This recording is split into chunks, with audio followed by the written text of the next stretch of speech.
Muy buenos días, mis amigos. En el programa anterior dejábamos la clasificación de los antibióticos de acuerdo con su mecanismo de acción para el programa de hoy.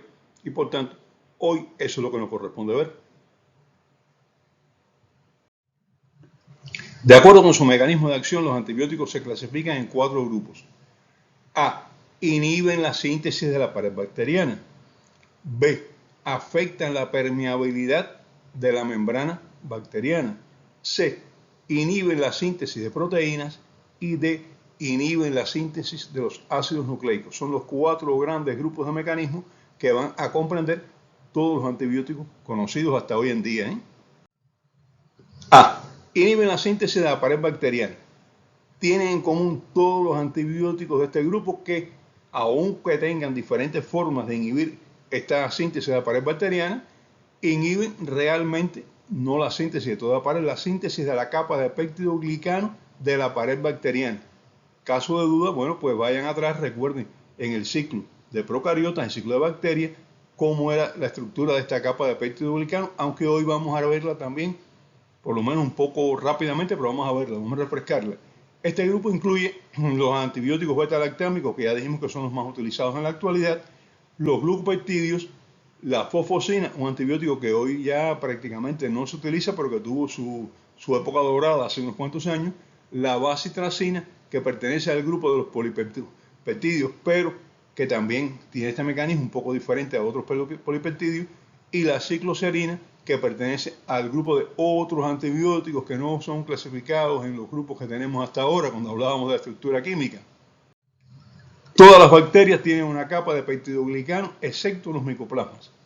Por eso ningún antibiótico de este grupo es activo frente a los micoplasmas. Había hablado ya de los micoplasmas en el programa anterior. Como dato curioso, los micoplasmas producen cuadros respiratorios típicamente iguales a una neumonía, pero tienen diferencias clínicas y diferencias en la radiología. Es fácil confundirlos, es fácil confundir una neumonía por micoplasma, pero una neumonía por gram positivo no es difícil. Bueno, ya hablaba de ellos, de pacientes, ponía un ejemplo de la vez anterior, pero no es el único, son otros pacientes también. Cuando veamos un paciente con una neumonía adquirida en la comunidad que no resuelve con antibióticos habituales, pensemos en el micoplasma. Otro aspecto a tener en cuenta es que la capa de peptidoglicano en las bacterias gram negativas es mucho más fina que en las gram positivas.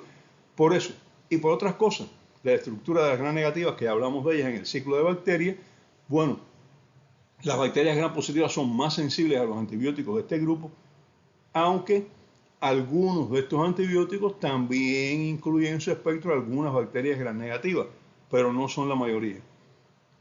Veamos un video que confeccioné para ilustrar la formación de la capa de peptidoglicano y la acción de los diferentes antibióticos en ella. Vamos a verlo a continuación.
Visto el video que nos ilustraba cómo actúan los antibióticos del grupo A, vamos a ver los antibióticos del grupo B, que son los que afectan la permeabilidad de la membrana celular. Ellos no afectan la síntesis de la membrana se sintetiza, pero hacen que esta membrana no cumpla su función porque la hacen más permeable. Pertenecen a este grupo los antimicóticos, muchos de los antimicóticos, pero no vamos a hablar de antimicóticos, por lo menos en este ciclo, estamos hablando de antibacterianos, ahora no nos interesan. Pero en este grupo también están dos polipeptidios que sí son medicamentos antibacterianos que son la colistina y la polimexina B.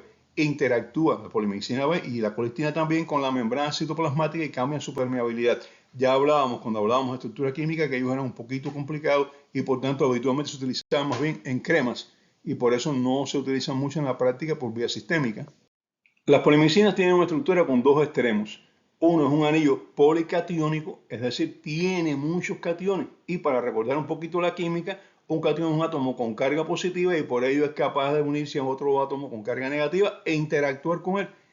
En el otro extremo, tiene una especie de cola que es hidrofóbica, es decir, repele el agua, como algunas personas que también son hidrofóbicas, ¿eh?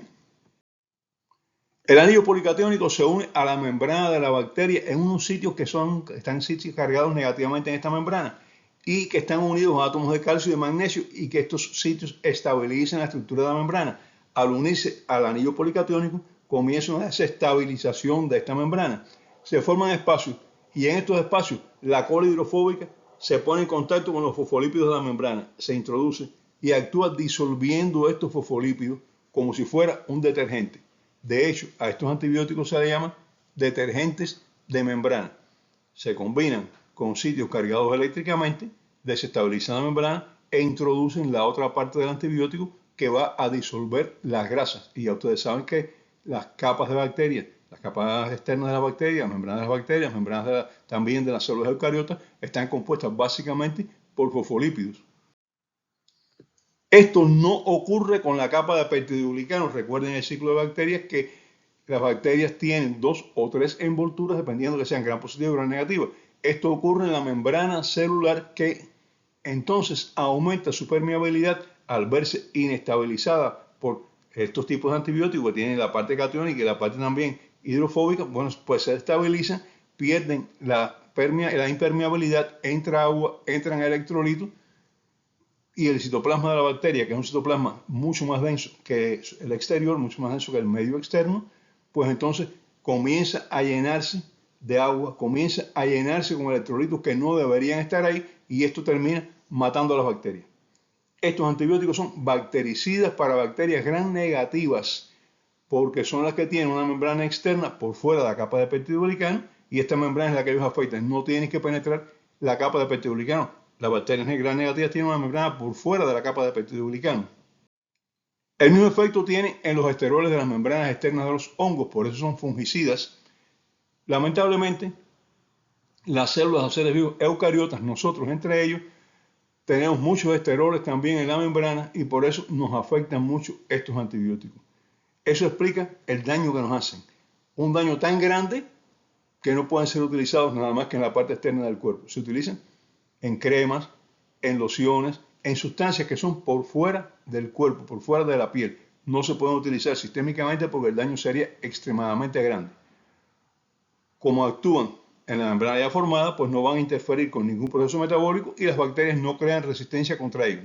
No hay resistencia contra este grupo de antibióticos detergentes de la membrana. Es una lástima que hagan tanto daño. ¿No creen? ¿Están cansados? ¿No? Bueno, entonces si no están cansados, están aburridos, porque a mí me parece que están bostezando. Aburrir es peor que molestar. Y a mí no me gusta ni hacerlo yo, ni que me lo hagan a mí. Así que por hoy terminamos porque el próximo programa sí que es denso y necesita toda su atención. Si quieren, repasen la formación de proteínas en la célula bacteriana, que ya explicamos al inicio del ciclo de bacterias y así van adelantando. Si no, no se preocupen, en el próximo programa lo repasaremos. Hasta entonces, mis amigos, que descansen.